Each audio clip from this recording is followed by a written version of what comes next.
He wanted it very cold. Yeah. Because it would push people to like jump up just to get movement going. I believe that. He would get very...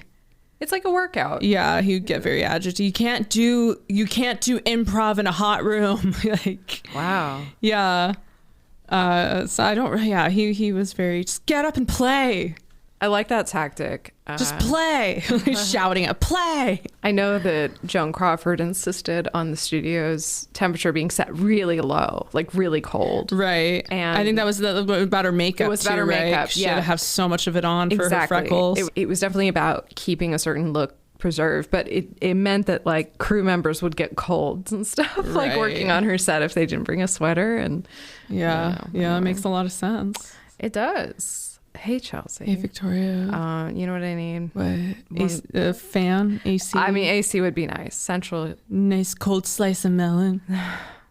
That would be good. But I think just for now, I'm going to ask for a breath of fresh movie. Ooh. Me too.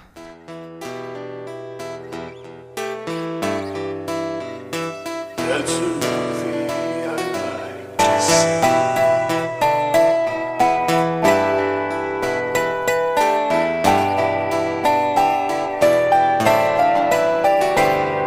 This is Breath of Fresh Movie, a podcast where each week I, Victoria Harley, and I, Chelsea Pope, we watch a movie neither one of us has ever seen before, and then we talk about it. Yeah. I don't know why I whispered, but it felt right. And we don't talk about everything, but we will talk about anything. So if you don't want the personal history of David Copperfield, today's movie, spoiled, maybe don't listen. Yeah. I feel like you've had a lot of time to catch up on the lore of just of David Copperfield in general. Oh yeah. But also too, that being said, they as I came to discover in my research and my findings, they took some liberties in the story. Quite a few actually. Oh my, yes. But for the best probably. I would say so. I think it flowed a lot better. I mean, it's adapting something that was like in periodicals into a film, which we watched another movie that was that was published in a similar fashion. Right. Last week, Little Women. Yeah, exactly. It's funny. I didn't intend for us to be in this period area, but we're here. We're perioding so hard right now. I know. So the book David Copperfield, or The Life of David Copperfield, is a book by Charles Dickens. Yeah. But in this instance, it happens to also be a chronicle of the life of this character, David Copperfield, from his youth to his adulthood. And that's pretty much like the shortest way to describe it. It's his life story. Is a gentleman by, nobility or whatever, and has money, then loses it and has to grow up with nothing, and it's a character building, to put it nicely. This is a very parallel story to the Joe March Little Women in a lot of ways, about the power of telling your story, yes, and lifting yourself out of your means and or whatever. I don't know. Yeah, there's a Venn diagram going on between the two of them, and I think maybe the heat is affecting my brain a little bit. But you get it. I get it. Well, we'll keep it easy. So first impressions, like what do you? Yeah, it's based off of Charles Dickens' tale, but it's pretty fun and splashy. It's very splashy. It was a lot funnier than I thought it was going to be. It was a lot. It moved faster than I expected. In fact, I think it and even with like rewatching certain scenes, I felt a little validated, because at first I was like, oh God, I just have it's hard for me to pay attention. And I've got my in that last 20 minutes. Yeah, a lot. They really are cramming a lot of story, and so it is a little bit. We're in a scene and there's just witty banter, and now we're literally in a completely different town and we're talking to totally different characters. You remember this guy from an hour ago? Yeah, they're back. Yeah, or suddenly we're in a shipwreck situation. Yeah, it's suddenly an action movie. And I think the tone is a little. There is a death towards the end of the film that I think it's supposed to mean more. Yeah. And I think it's supposed, but it also doesn't feel like the consequence. We don't really live in the consequences of any one situation or hardship, because this story is such a long chronicling of his sort of Dickens gets credited with inventing the novel, and novels and works at this time were very much like serialized, and and they also. So it's early days in the novel. We're still figuring out what this medium can do. Totally right. Yeah. And so, he didn't like outline this, and he was just kind of seeing his pants a little bit. I don't know. I actually, to take a slightly counterpoint, I kind of feel like there's almost too, well, I don't think this is Dickens' fault. I think it's very hard to adapt a novel.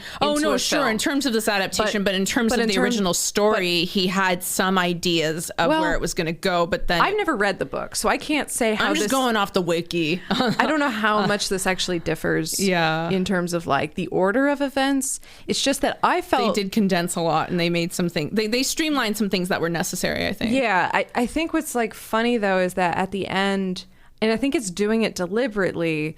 There's this neat wrapping up of every story. And like, that's really what I guess my criticism of Dickens is that it's like, right, he was so early in this medium that like you were writing for your audience. Everything has to be wrapped up nicely. Everything has to be resolved. We have to know what happens to everybody ultimately. And you notice the bad guys are punished and the people who should be married end up married. And and I think the film is sort of self-aware about that and plays with that more. But again, I haven't read the book, so I can't really compare. No, you're correct, and they do play with that in the similar fashion to Little Women, where there are these meta scenes where it's like, oh, but this didn't happen, right? Like there's like talking back and forth with the author, and arguing with his own story, arguing with your own with why your story is being told in the manner that it is, and.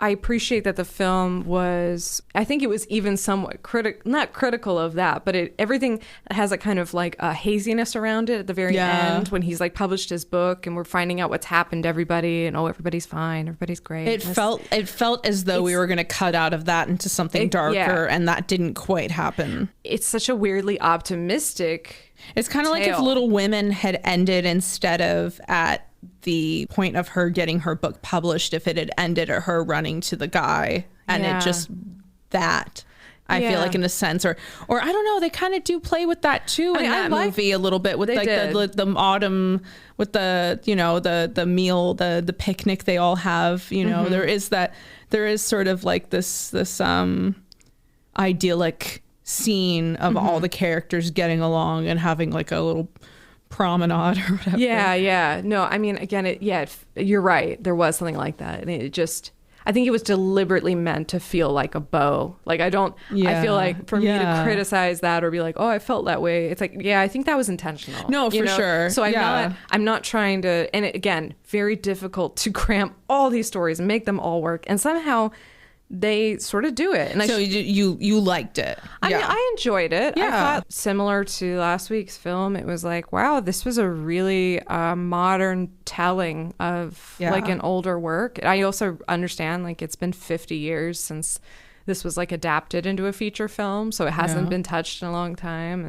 And I mean, I definitely enjoyed it. I like the fact that it was racially blind in terms of casting. I love the colorblind casting, and I like that you brought that up too. I like that it didn't do the kind of cringy thing that Bridgerton was so close to not doing. Like they didn't have to justify the race stuff. It could have just been a colorblind thing, but instead they made it and Bridgerton this like, oh, the king fell in love with woman of color, and now everybody's equal. Like they kind of did a very clumsy explanation of why it's suddenly very diverse when they could have just gone the full like Brandy Cinderella route. You just don't comment on it. Like, I think that's the best modus operandi. Also, I mean, and this sort of brings up best supporting character a little too early, but one of my favorite people in this is Benedict Wong as Mr. Wickfield. Oh yeah, he was great. Who just wants a drink.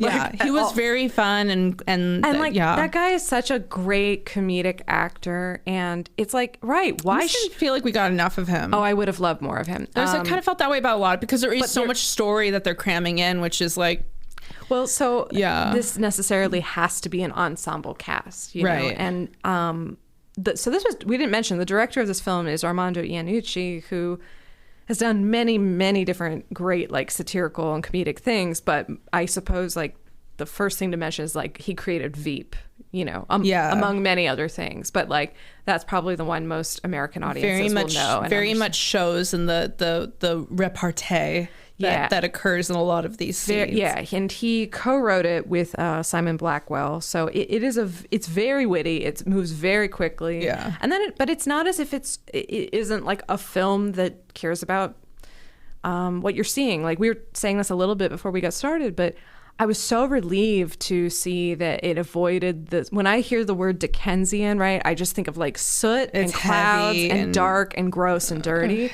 Yeah. And this was like a colorful, surely a fantasy, but you know, but they contrasted it. I mean, the idleness of what you think is his childhood, and then like.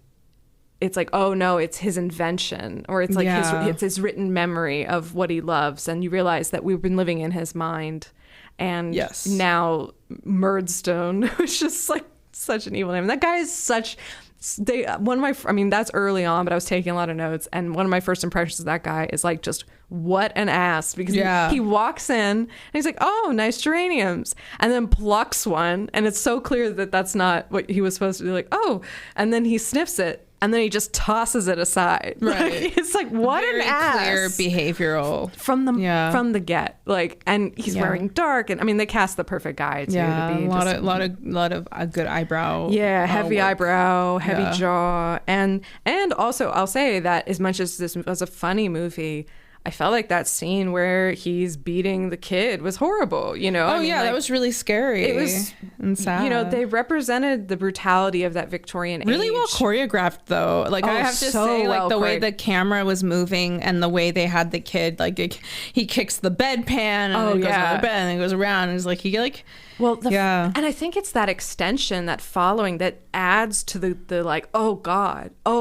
because it's like, is he gonna get out of it? No, he's not gonna get out of it. No, but they really teased it. Yeah, they really teased it along. But that was rough. And of course, we don't actually see it, but we hear it, and we see it in the mother's face as she listens. I mean, it's just brutal. Yeah. And of course, the actress who plays Dora, his love interest, is the same actress who plays the mother. Yeah. So I thought that was such a. Again, like, I think I was initially, I'm like, God, why does he? I understand, like, oh, it looks just like his mother, who, of course, but it's actually the same actress. It was actually the same actress. I do love when I feel that like sort of thing happens. Like, I feel like such a genius little like dig on men, even like, because it's like, oh, you just want your mother, you just want your mother, which is true. Honestly, and then a lot of them do, and like. I remember feeling like, oh, poor Agnes, they're doing her real dirty. And then it's like, oh, no, they don't. Because in the end, it's clear that is the right person. So I like that the film, if it creates a feeling in you, it resolves it. Like, and this movie has a lot of resolution. It is so optimistic. It does a very good job. I think, you know, it definitely just... It's very breezy, which at times it was just even like paying attention. Sometimes it's just kind of hard to follow certain things, but I do agree. It definitely goes out of its way to conclude everything. It does. Everything's wrapped up in a neat little package, and that's not a slam. That's just like, that's the material that's being adapted, I think. And they really play with that. They don't, you know, I loved, there's this one line where, you know, they're talking about how flat everything is. Yeah. Flat. It's not flat. There's a molehill right over there. And then there's a pause, and we're in the wide watching the carriage, and he's like, maybe you're right. Maybe it is a bit flat. Like, you know? Yeah. And I do love the way not everyone, I mean, there's exceptions, but people really appreciate David Copperfield's gift for words. Yeah, I felt, if anything, it almost felt a little unrealistic at times. I felt that too, yeah. How encouraged. How elevated his craft and how celebrated he was. And it's almost like I you know, you bring up a good point of how it is sort of given that dreamy, you know, sort of like veneer at the end, you know, memory. When he's like at the house and he's got his money and stuff, even that feels a little bit like, I couldn't help but wonder if we were going to cut out of that too, because it's like all of this from your writing, you know, just it's very like, oh, well, no, it's I don't know. We just watched another film where it's like we see that the writer's life is actually full of hardship and loneliness and sacrifice. And his life has it in the beginning, like, or as you know, he goes through a lot of horrible shit as a kid, and it seems like the writing becomes a salvation, or like everybody's so like, wow, you have a gift. Even like people who, I suppose, like, not to be classist, but even like, you know, the servants in the house who we don't presume to be like the most literate, even they're kind of like commenting on like, oh, like the Ms. Murdstone, the sister of the evil stepfather, they're like, oh, like she's got a face like a Dutch cheese. And she's like, you should write that down. Like, you know, and it's like, everybody's like, you should be a writer. I mean, and there is something kind of about like, he kind of has a supportive environment. He has a very supportive, he doesn't grow up in that much adversity. It's not until he gets shipped off to like the factory. Oh, sure. And they do gloss over a lot of that. I wonder how much of the book really spent that Dickensian workhouse absolutely thing. Right? No, there's no doubt that like obviously with the one scene, we see the one scene of domestic abuse that should indicate, based on like the actual length of the work, like how much longer that period of time probably. Like you watch any given scene, it's like safe to say that like, oh, that was probably like a 3-month period at least. Yeah, right. Yeah. Or every one scene that's in an alleyway, you're like, oh, this was probably 3 months or so of squalor that they probably endured at least. Yeah. Or just like, I'm thinking about this being serialized and coming out, and it's like, oh, did you read this far? Don't tell me. Yeah. You know, like, I haven't got to the part where Mr. Murdstone beats him. Oh, don't tell me. Don't tell me. I haven't read it yet. One of my favorite lines was, we should switch to a less enjoyable activity. It's just like as dark as it gets. I thought the costume design really supported character. Oh, yeah, that was nice. That was fun. Tilda Swinton, as you were saying earlier, what a comedic. She's so funny. So comedically She's so brilliant. Naturally charismatic, too. Like, she has a great dry humor about her that makes her very fun to watch. Like with the character Peggotty.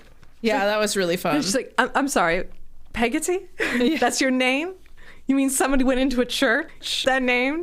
Yeah. Even toward the end when Dora is like, oh, I'm sure he's saving all his money for a castle. And she's like, do you? I love that. So? I love her. Have you ever played professionally? Well, that's a perceptive question, madam. I've never been properly invited. Oh my God. That's great. There's so many funny, great things. Hugh Laurie is great. He's so perfect at, he's so underplayed. He is great. He underplays it so well. He's kind of like a mad cat. Also, not enough of him even still. Although we do get a good amount of him. We get a lot of Mr. Dick. We do get like towards the latter portion of the film, we get a lot more Dick, which is nice.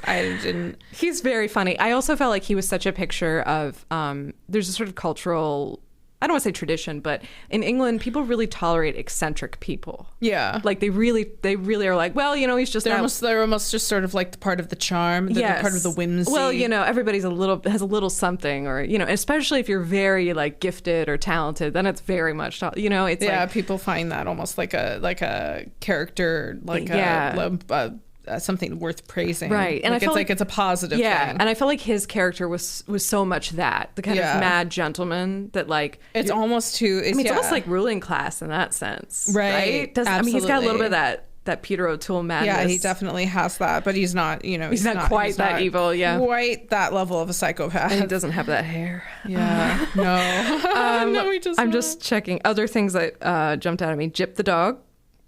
Oh, right, Jip. Jip.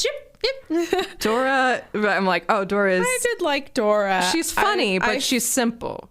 Funny, but simple. And again, the casting. Going through, like, seeing how the original story kind of just reading back and forth between the two summaries, you know, just kind of... Yeah, how does she play in? Because the way she exits the original, movie... the way she exits the movie... Again, this movie, if you're not paying attention, and even if you are, you might get a little confused at times, because then all of a sudden he's with Agnes at the end, and it's kind of like, wait, did she die? Or what? She just, like... They do a lot of stuff. They do a lot of stuff symbolically in this, right? Yeah. So she'll just be like, oh, I don't really make sense in the scene, do I? Like, you know, and then it suddenly cuts out. She's like, oh, but I'll hold your pens. Yeah. And then she's just like, I don't really belong here, do I? And that's the last we see of her for the rest of the movie. She's just gone at that point. And it's safe to assume that what did they must have canceled the engagement, or because we never actually see them wed. In the original book / series, I guess, they did marry, and she died. Oh, wow. And then he marries Agnes? And then he marries Agnes. There's that's much more story. Also, more people die in the original. Like, this is a much nicer, cleaner. I was gonna say, because more button nosed. Totally. I really am like, for Dickensian, it's they really went out of their way to just kind of be like, no. We want this to be whimsical. We want this to be approachable. You know what it almost? And they almost Disney-fied it. You know what it almost? I was just gonna say. You know what it felt like to me, actually, with especially that part with the kite. Yeah. It's almost like the sort of medieval European world that sometimes the Ghibli films will conjure. Yeah. This could almost be like a Ghibli. It feels, doesn't it? Like in terms of the time, place, like we know from context what era this is, but outside of that, it really does kind of have that very sort of almost like this is a fantasy, right? Because I mean, it's, kind it's of a lot world of, that's a lot of waistcoats that's like our own, but not. Yeah. It's very kind of like... I'm basically just putting it out there so that it happens. Yeah, it very much feels like it could be like in we're thinking of Little Women. We found out Four Sisters of Young Grass was the the anime. It very much could be. I don't know. I mean, this definitely, it's interesting that they made a film from a very long novel that was also serialized. Yeah. It's always a challenge. So you have to make creative choices. And I think this film makes so many interesting creative choices. They do. I will almost go so far to say that like there just are, in terms of the creative choices that they make, and because of the way it does kind of, I don't want to, this sounds like it's a criticism, this part of it, by me saying, they sanitized the story a little bit. And I don't necessarily, I say that term, but I don't necessarily mean it in the sense that they're like depriving the story of merit. Mm-hmm. But they are certainly like glossing over or brightening up certain corners of the story that can be heavier. And I wonder almost if they could have just like, why kill that last dude then at the end? At that point, I'm just kind of like, why'd they even just do it? They should have just, why couldn't that guy just have lived and they could have just made this a fully happy? Because that almost felt like it just kind of came out of nowhere. And then we don't really get to sit in the consequences of that. And then all of a sudden he's successful. Yeah. And that's the end of my play. Sometimes people die. And then all of a sudden he has this beautiful house. Yeah. I mean, I think what maybe is the great saving grace that kind of maybe, not to try to like answer that, no, please, but I think the fact that this is all through, the whole device is that it's through David Copperfield telling the personal history of David Copperfield, and everything is sort of hemmed in by like, I begin to doubt myself, or there are these sort of like moments where we see him writing, and we get a little bit of like almost like a chapter, almost like a chapter heading. So I feel like if there's brightening going on, it's like because David Copperfield wants brightening to happen. And while I agree with the intent, and like, I'm so on board for it, it just isn't clear enough at times. I feel like for me, it feels just a little, even like with Jorah now, we've just had to be like, well, what did happen to her? And in the original material, she dies. This movie reminded me so much, particularly at the beginning, of Tristram Shandy, which is like a great book about, it's a great book. It's also it's a great film. Sometimes when you look it up, it's just called A Cock and Bull Story, but it's a Steve Coogan movie and it's fucking great. But it's about them trying to adapt this 18th century novel called Tristram Shandy, which is like this crazy novel that was like postmodern before modernism was even a thing. And it's about this guy trying to tell the story of his life. And he can never...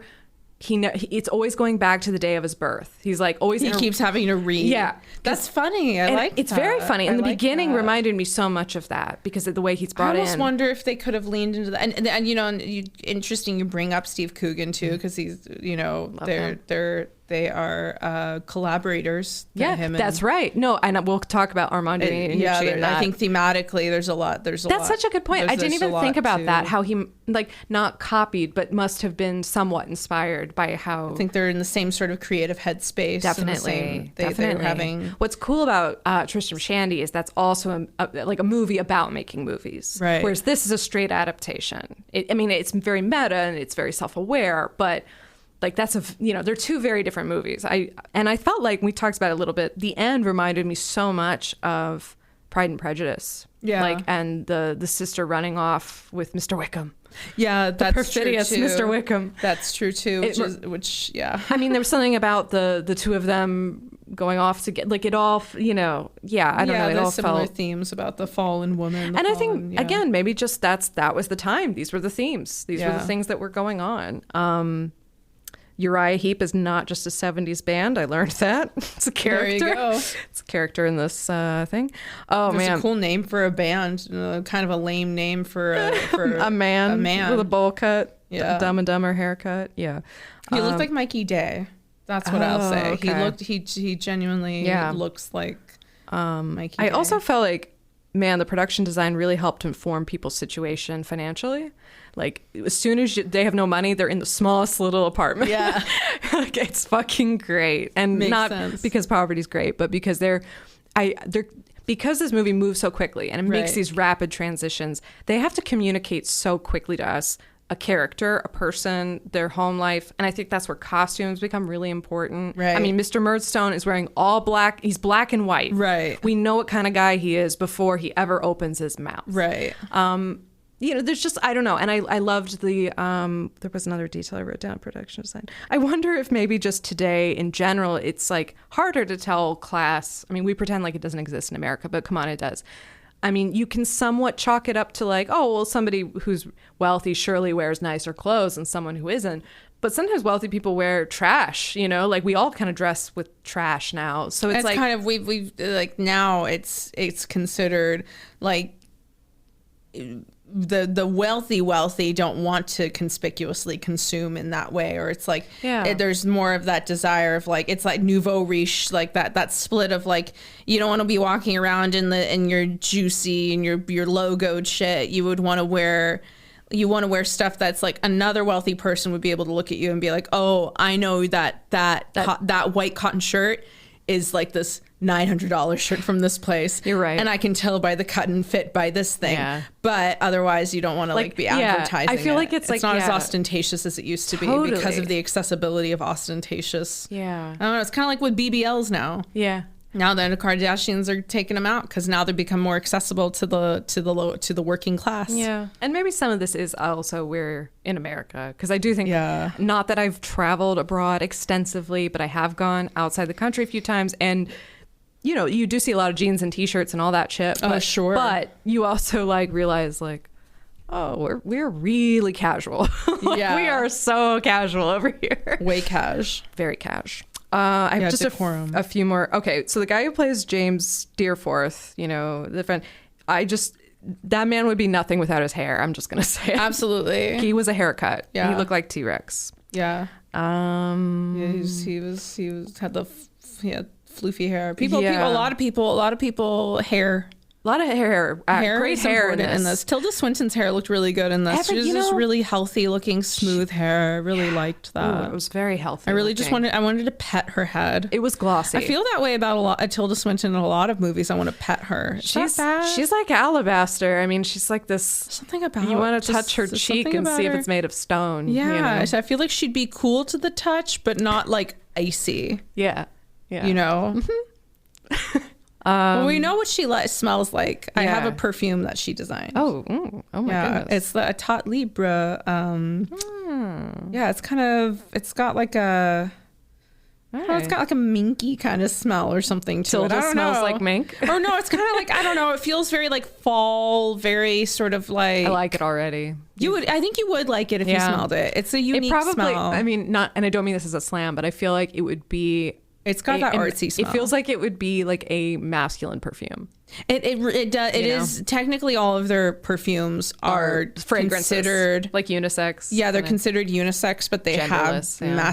masculine or feminine leaning notes. Yeah, but you can technically anybody can wear any of them. Like, well, I mean that's what which is always true, but. Yeah. Like, but I get what you're saying. It's actively encouraging it. Yeah, and it's called it's called Like This, and it's got like these fall, like it almost has like, I don't know. There's like a little bit offer of code BOFM to get. Yeah, I know, right? I wish we're basically advertising for them right now. No, I can't help it. I look at her and now I associate it with that scent because it's a very specific. I feel like I should get it, and the next time I watch a movie of hers, I'm gonna like spray it in the air in front of me when she comes. I have a sample. You should smell it, and then you'll be like, oh, that is like so Tilda. Oh yeah, it'll be like odorama. Yeah. Just a couple lines I liked, and then we can talk about other stuff. Yeah. Co-grasping the tiller was something really funny. Co-grasping. I have no money. I don't fully understand. That reminded me actually a little bit of New Leaf. You know? Oh yeah, yeah. You know what I'm talking about. I do know what you're talking about. And also the diehards know what we're talking about. Oh, the diehards know. I also loved. We are currently living al fresco. Yeah, I like al fresco. What a euphemism for homelessness. Yeah. Like kind of incredible. Yeah.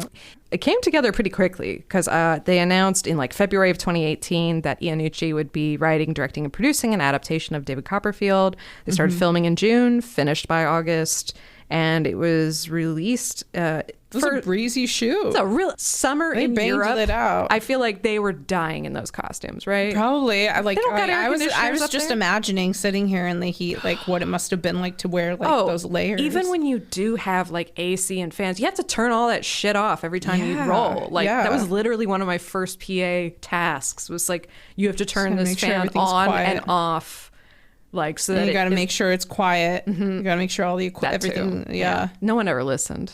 I'm not bitter. It premiered at the Toronto International Film Festival in September of 2019. It also opened the BFI London Film Festival in October of the same year. So yeah, it sounds like it took about a year to edit. You know, or it spent a year between filming and release. I didn't know anything about this before. Like I didn't. Yeah. And I'm not like a film buff or anything. I remember I heard about it because I love Iannucci. Right. And I remember reading an announcement and it was like only available in Europe. It didn't the US didn't pick it up until like right before the pandemic. And then of course the pandemic fucked up the release. No one talked about it. Right. I just never heard anything about this movie. It didn't really get a good release here. That's wild. The pandemic really tanked its chances of getting seen here, which sucks. However, I don't think that's... I'm not going to sit here and say like, oh, you know... It'd be another one of those movies that would get pushed out by like another screening of Spider-Man. You know what I mean? Like, I don't think audiences were clamoring for this. I don't think, exactly. I do think this is a very specific kind of movie. Yes, but you know, Iannucci did The Death of Stalin, which I also enjoyed. So I did enjoy so that it's like movie I was kind of like, oh, I think this will be cool. Like this could be fun. Yeah. And I remember hearing about it. I was like, oh, I'm gonna watch that right away. And then I was like, oh, I can't actually see it yet or stream it anywhere. So I've kind of been waiting to see this. Like I mentioned earlier, first theatrical film production of this novel in 50 years, and the first on-screen adaptation in 19 years. So presumably the BBC did some long-form thing like they do. Yeah. Iannucci talked about how it was really important. This is an ensemble cast, despite the fact it's centered on Dev Patel.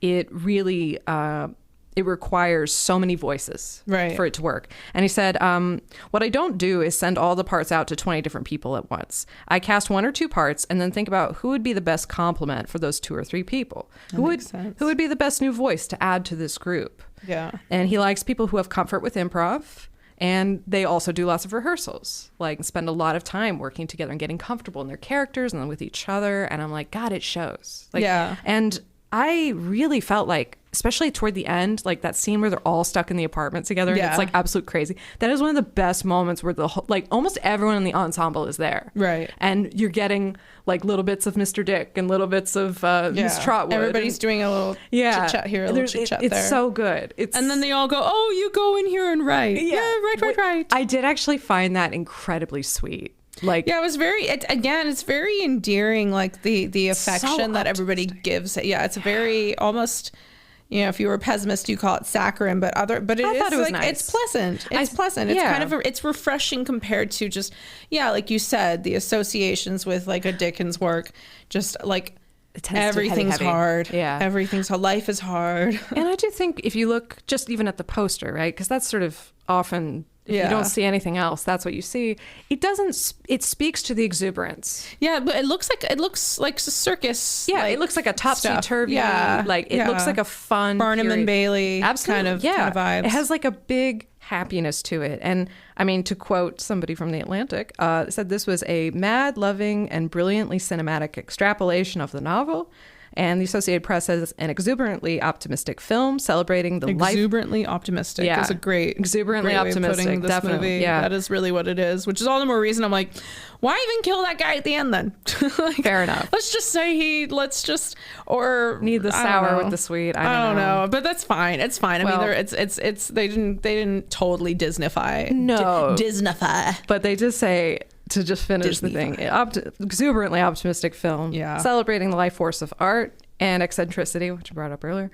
Who couldn't use a little of that right now? Now, it's funny when someone writes that in 2019 and it wasn't even, we hadn't even had the pandemic yet. Honey, you didn't know. You don't even know. I mean, I love to, sometimes you read, doing documentary, any kind of research, but anything at all where you go back. Do you ever read articles from 2019 and you're like, they had no idea. They didn't even know. You want to more in them? Absolutely. That's how I feel on the so young. daily. I could talk a little bit about our director. I would like to do that. Let's do it. Yeah. So go into a little more. We Armando. Talked a little bit about. We touched on it. Yeah. Works. Yeah. So Armando Iannucci was born November 28th, 1963, in Glasgow, Scotland, in the UK. That's in the UK, in case you don't know. Never. His father, also named Armando, was from Naples, and he sort of emigrated. But before he left, he wrote for an anti-fascist newspaper. This is Armando's father. Mm-hmm. And he joined the Italian Partisans, which was the resistance movement against occupying Nazi forces. So his father is a left-wing, I don't want to say radical, but his father was clearly active politically. Right. And his mother was also born of Italian parents, but she was born in Scotland. So they're all Italians, but they're all living in Scotland. And that might seem odd, but that's actually, there is a big Italian community. You can get some really good Italian food in Scotland. Hot tip. I believe it. And I also could see how there can be some specific, I feel like a certain style of humor can really thrive in those kinds of conditions. Oh man. And the Scots, Glaswegian humor in particular is, it's kind of devastating. If you like Armando Iannucci, you kind of like Glaswegian humor. You like that. Anyway, so as a teen, he thought about becoming a Catholic priest, which I think is wild. Mm-hmm. He attended St. Aloysius College, which is a university in the University of Glasgow. I love just saying Aloysius. You don't get to say that very much. Aloysius definition. Mm-hmm. And then he went on he was going to get a doctorate in philosophy basically he was going to get the big degree at Oxford, which is really cool. And it was all centered on Milton's Paradise Lost. But he abandoned it to pursue a career in comedy. Imagine Paradise Lost is what you would want to pursue. That's your idea of religion, and it makes you really want to get into it. You're this is... I love Milton. But that's what it is Paradise Lost is what it... I feel not the Bible, but Paradise Lost, which has informed so much of our ideal, of what we idealize in Christian faith. No, and I love Paradise Lost.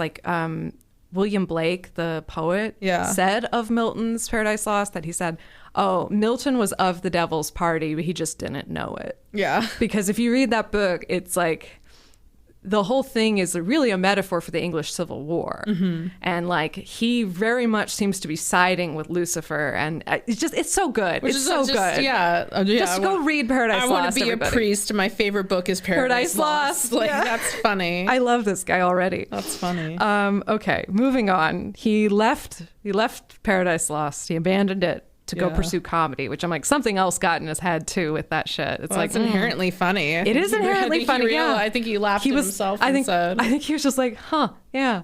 But I love this because it's not exclusively true in British comedy. I mean, we have lots of brilliant people writing here, but there are so many comedians who come out of places like Oxford and Cambridge, and they're just really sharp minds who are putting it toward goofy shit. Yeah. And that like smart, silly, it's like that is the gold right in there. I mean, at least, and that's very much like that, like British. We've got like Harvard, National Lampoon, we do. And all that. Yeah, I think you're in The Simpsons. Well, yeah. I mean, I was just gonna say, Conan O'Brien, that kind of thing. Yeah.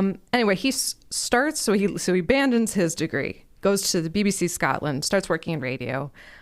Goes toward BBC Radio, which is like based in London. And then he creates a show called On the Hour, which parodied current affairs broadcasting. So imagine like The Daily Show, but on the radio back in 1991, 1992. And it was on the Hour, where that's like the first time the character Alan Partridge ever surfaces. And for those of you who don't know, Alan Partridge is like just an incredible lifelong character Steve Coogan has played and aged to perfection. Because anyway, Alan, go get into Alan Partridge. That's all I can say. On the Hour, because it was so popular, it got transformed into a TV adaptation called The Day Today. Those are all on YouTube, or last I checked. Again, go watch that shit. And he wrote that with people like Chris Morris, Stephen Wells, Richard Herring, and as I said, Steve Coogan. So, I mean, these are people who go on to do some really cool shit. I don't have the list of all of those things in front of me, but okay. We're just focusing on Armando. We got one guy here. Okay. All right.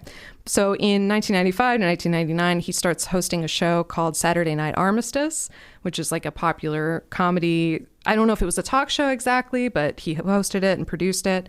Then in 2001, the Armando Iannucci show is essentially a sketch show.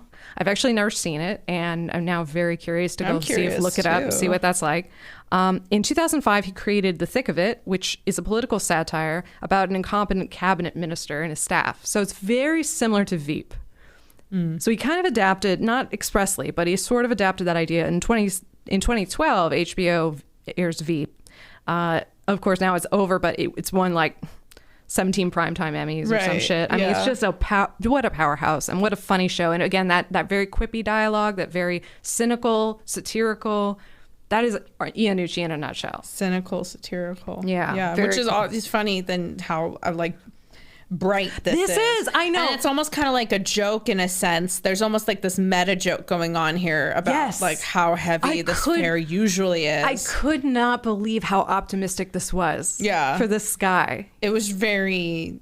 I was expecting this to take a downward turn at some point and get really dark and though there was the one guy that dies and that's like it. It's not that dark. No, it's a very bright, colorful place. It's very bright. Everything's all good. Yeah. Even with the door, even again with the first wife or whatever, that she's just like, write me out. Yep. And then she just steps away, and then he's just kind of like, burp, burp, burp, and just keeps going. Which is perhaps a kinder, again, I think it was just they had to make choices. It's such a long adaptation to do.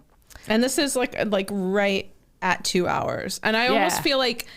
I wonder if he went into this under with the express desire to be like, we are not doing this over 2 hours. Maybe we're going to keep this under 2 hours. I'm going to tell an adaptation of David Copperfield, and it's not going to be a bummer, and it's not going to go over 2 hours. Yeah, which are like two very tall orders for. I don't know. The material he's using. And it's so funny because I think there was like a time in my youth where having a long run time would have been a real badge of honor. It's like 3 hours long. I watched the whole thing. Yeah, even still, I feel like that is a thing that comes up a lot. But it's it's so interesting how it's like inverted and like how it's got things have gotten so bloated and so stretched out that we're I don't know. It's like we're noticing it or we're not. I don't know.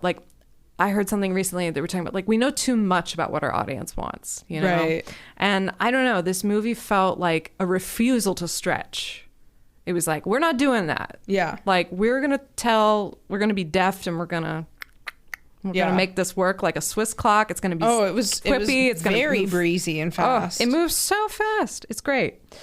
Just to finish out some thoughts about Mr. Iannucci.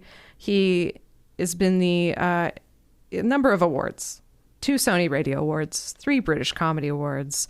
The Observer named him as one of the 50 funniest acts in British comedy. In 2006, he was named a visiting professor of broadcast media at the University of Oxford. So the dude dropped out of Oxford. Guess what? If you go out and just do some good shit in the world, they'll just say, come teach. It doesn't matter. Like, you know what I mean? Like the number of honorary degrees and things that are given to people because universities just badly want to associate like... Hey, Taylor Swift has a doctorate, okay? I'm just saying. Don't come after her honorary degree. Actually, didn't she this isn't about her, okay? No, bring it up. I don't know. No, I was, because she like spoke at, oh God. Did she do a commencement or something? Yeah, I mean, but she also like got a doctorate in music or some shit.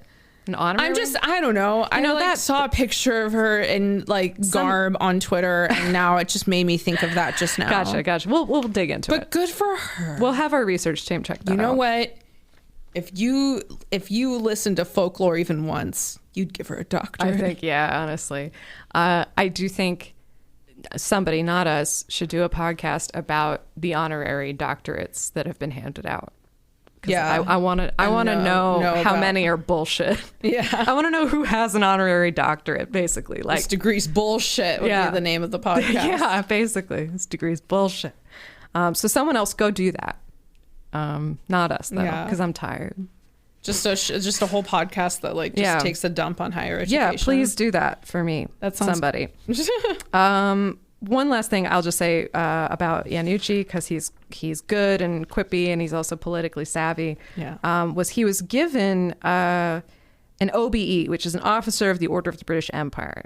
It's not being knighted. It's like lower than that. An OBE? An OB, yeah, OBE.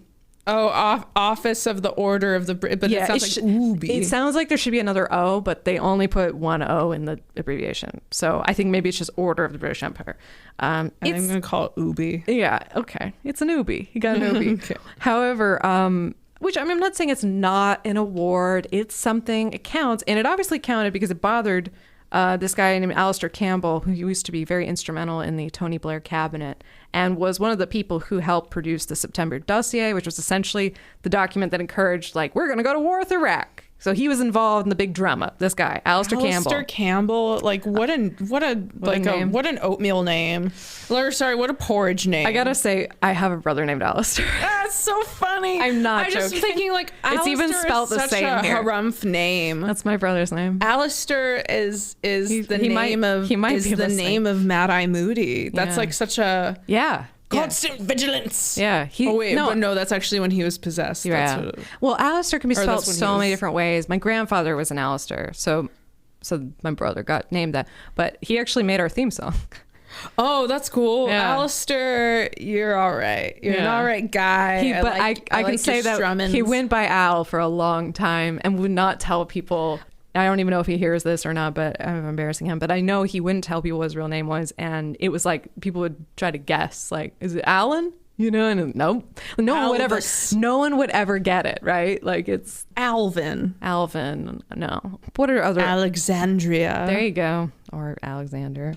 Okay, I got really off the track here. Oops. Alistair Campbell said about Iannucci getting the OBE. He said, 3 little letters can have more impact than you realize. And on Twitter, Iannucci just tweeted back at him, WMD. Weapons of mass destruction. Oh, yeah. There it is. Sorry. I know. Sorry. I thought we got WebMD. And I was like, why? What is WebMD? No, WMD. Did I say WebMD? No, okay. You said WMD, but I heard in my head. Thing. I'm not smart. It's hot. It's hot. I said who my pick for best supporting player is. Who's yours? Wait, who's yours? Mine was Benedict Wong as Mr. Wakefield. Oh, yeah. Agnes's father. I liked Peggotty. Peggotty. I don't know. I like Tilda Swinton actually, though, too. You don't see her enough to call her main, in my opinion. Yeah, she is. I think most of the characters. Almost everyone's supporting. Almost everybody's a supporting character except David Copperfield. Yeah, Dev Patel is really holding down. Yeah. He's in pretty much every scene. Yeah. That guy worked a lot. He does a good job. Oh, he's wonderful. Good. We didn't really talk about him. He's good. Yeah, we didn't. He did good job. Fantastic. I think that's why we haven't mentioned it, because it's just like, no complaints, nothing. Yeah. He was perfect. Solid. And I love the little boy version Good of casting. him. What a cutie. Good casting. Good, like you know. Yeah, he was sweet. Yeah. I think though that was a wig on him. But it worked. It looked good, but you know what I mean? It worked, actually. It wasn't distracting. I love all the men's hair in this. Yeah. Almost every man in this had great hair. They had fun with it. They did. They didn't phone any. No one's hair makeup costume got phoned in. No, not at all. It was great. It was all intentional. And I just have to mention the idea of turning a boat into a house, like turning it upside down, I thought was super charming. Yeah. And I'm like, oh my God, why aren't we doing that? I bet we could look it up and see. There's got to be some episodes about tiny houses and it's HGTV. And I was just going to say, I'm also the kind of asshole who's like, could I live in a lighthouse? I think I could. Yeah. That Eggers movie doesn't scare me. Yeah. Well, I mean, if you got to always get to go to the top of the lighthouse, then it's not a big deal. The hitch is not having internet, because it's like, well, then what's my job? Oh, I have to keep the lighthouse. You know? Like, but there are these things, like if for some reason you don't have to work, or I don't know how, maybe you're a writer and you could just come ashore when it's time. That would be a dream. Yeah. But man, there are some lighthouses that are in need of custodians. And they will make it real easy for you to move into some of these places if you want. But I wonder if they're like haunted. Oh, some surely are. But I don't want to fall down the stairs. Spoiler. Oh, it's turned into spoilers for the lighthouse. So we better stop. And the staircase. Oh, yeah. The title's okay. Would you watch this again? I'd have it on casually in the background, kind of thing. It's tough. I don't think I'd run out to go see it. Yeah, like I would say for me, this was like a solid 3-star film. Yeah. Because again, I wasn't like, it was charming, it was lighthearted, and everybody did a great job, and I laughed a lot. It was very funny. But I didn't get hooked into it. I know what you're saying. It didn't necessarily. I don't think you can totally, that's because it moves so quickly, and then I'm left. Even when I'm like trying my best to pay attention, I'm still kind of like, wait, what happened? Yeah, wait, she died. What? Yeah, where is she? Where did this person go? Yeah, where are we? Yeah, who are you? Yeah. I mean, again, I don't remember this person's name. Why do we care so much about them when we met them literally 4 minutes ago, and now we're upset because something might have happened to them? You know what's really funny is this reminds me a little bit of the way, and it's not to compare because they're not the same, but in Love Actually, there are so many cast members and so many stories that you have to care about somebody in one scene, and that the music does so much of the work to tell you what you should be feeling. If you take away the music from Love Actually, if you it's take away the music from Love movie. Actually, you only have Emma Thompson crying. Yes. That's the only emotional hook I have in that entire movie. And even then, she's crying to a song. And it's not, and if that's the story you care about, be prepared to be unhappy. Yeah. You're not gonna have a good time. That movie got, I won't say ruined for me, but it's also it's definitely, it's gotten some very critical, it's come back up in the conversation in a much more critical lens. Totally. Or under a much more. It's similar to this, though. I feel like they have to they're doing so much. It's such an ensemble. They're trying to weave so many things together that it is in and of itself impressive. It's impressive. It's you've got all these concurrent storylines. I really think that like Love Actually is a great example of just a film that is so of its time. It is very a time capsule of when did it come? What, 2001, 2002? It was 2002 because he actually references 9/11 in the opening monologue. It is fully a 2002 time capsule movie, and this is. Everything about this is and Billy Bob Thornton is basically a George Bush character. It's such a thinly veiled. No, you're right. That's of a time and place. But I think some of these large casts, again, these challenging stories, that's we have so many characters, so many different people involved, and I mean, it's by getting all of them, we kind of get almost none of them. And it's not to be it's not a criticism. It's just that it's But I'm okay with calling it on my end a bit of a criticism, where I think if you are going to go in with these two main objectives, which it felt that way of we want this to ultimately be uplifting, and we want this to be under 2 hours, just don't even bring that character in. Yeah. I don't need to meet that person. And I'm sure they did. And they did actually cut. They did cut, like, they cut out multiple, like, settings. They did cut a lot. So I don't want to say they didn't take some liberties. They have to. Like, but you can't adapt. I mean, the only way to adapt a novel would literally be to do a serial of it. Like, I think I just don't care about David Copperfield. I definitely just don't care. I gotta say, the encouragement he was shown. Good for you, buddy. Yeah, good for you, buddy. I gotta say, like, and the end where he's somehow talking to his younger self and he's like, don't worry, you'll make it through. That did not land for me. Yeah, that didn't land for me either. And the whole, like, it's just, this movie didn't emotionally land for me, I think, in a lot of ways, but there was so much fun to be had in spite of it. Yeah, and I think perhaps, I mean, I'm coming with my own baggage and I'm just fully admitting that, but it's like, ooh, it's not, I mean, that scene even where they set aside, you know, where am I going to write in here? I'm like, oh, that's very real. But then immediately, oh, you'll write here. And it's like, that still wouldn't work. It'd still be too fucking loud. They're you know, just not really like taking the reality of being a writer and being in poverty. It's like, it doesn't look that good. The humor itself is so fun. I almost wonder if this had been reframed as more of like everybody but David kind of story. Like if this had been more of like, I think, because like Death of Stalin, I think one of the things that's funny about it is that you have this figure, but it's a story about everybody else scrambling around this figure. True. That's and it's so almost true. like, what if this story was just about literally everybody except David, which it essentially kind of is. Like, but we still are mostly with I feel like we're getting bogged down in the pathos of this movie. I think so. When we could have kind of like gone off the rails with how absurd these characters were. Yeah, I mean, I don't want to say that it wasn't consistent. I felt like there was a lot of heart and exuberance, but absolutely, it did feel toward the end though like it was extra sugar, and they're really trying to go out of their way. He's going one by one with every character, trying to be like, and this person was this person was very stern, and this person was very silly. And I almost feel like it's like, we could, like, what if we just made this movie being like, what if this was like Copperfield without Copperfield kind of thing? That's interesting. I almost like feel he's like the camera.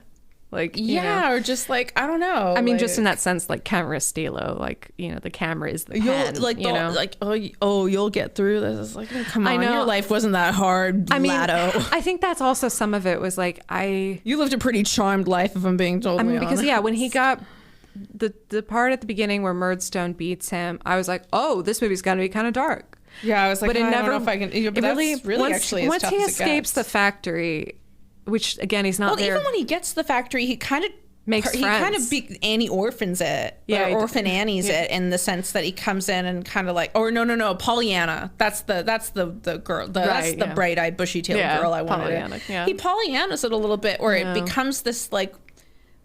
It's it's dark and blah, but he's just such a whimsical storytelling guy that like everybody's kind of having fun. Yeah, and like the whole, I mean, I don't know, and this is the Dickens thing, but you know, he falls from grace, and you know, suddenly he's in the workhouse, and he falls in with these people where he's learning how to talk the dialect, you know, which I get the feeling like Dickens probably thought he was real proud of himself for like going and getting that on paper. You know what I mean? Yeah. Like, I went where the real people are, you know, but there was something about even the comment on that was kind of interesting, but I don't know. I'm with you. I think it's just you don't get to like look at everything that happens to him, and this is the message of the story. Like it's that contributes to him and contributes to his success. Yeah. But I think, you know, maybe this is like, you've quoted this to me and I've quoted it to a lot of people. I'm having that reaction, that like Fran Lebowitz like reaction to having shitty jobs. Yeah. Which is, it wasn't picturesque. I didn't learn anything, and I hope never to do it again. That is how I feel about Waiting Tables. And that's just it. It's like this movie, it makes it seem like, no, it was all part of the journey. And I'm like, fuck that. Fuck that. Poverty is real. Like, and again, this is me getting mad at Dickens maybe, and not this film. And it doesn't, but this is just me having my gut reactions. Like, why did that not land for me at the end? Oh, maybe because I don't, it feels like a fantasy, and Dickens, dude. Fuck Dickens. Is that the title of this episode? No. I mean, listen. No, he's fine. Dickens did great stuff. We needed him. But I always am like, when people are like, well, he invented the novel. There's always a part of me that's like, but did he? Like, surely somebody else was kicking this around. Like, I'm sorry, but there's some guy in Germany or Japan, like, really? He invented the novel? Okay. Like, in what, like, in this very narrow definition of English department sense, I guess. But anyway, Dickens is fine. Dickens is fine. I've got nothing else. I'm good. Yeah. I think we covered a lot of terrain. Oh, good. We've got a dinner date. That's right. All right. Well, you can follow us on the social medias at Fresh Movie Pod. You can write us an email at abreathoffreshmovie@gmail.com. We're on Letterboxd, guys. If you like to write, check us out on Letterboxd. Yeah, if you like reviews or you want to make some of your own, go on to Letterboxd. You should go on Letterboxd, and also like we can link on our personal reviews. We can link our podcast episodes now too. Oh, we can. Yeah, okay. Well, or it's like so you gotta like HTML that shit. We gotta embed. Yeah, we're gonna have to figure that out. Okay, it's my birthday. Happy birthday. Thanks.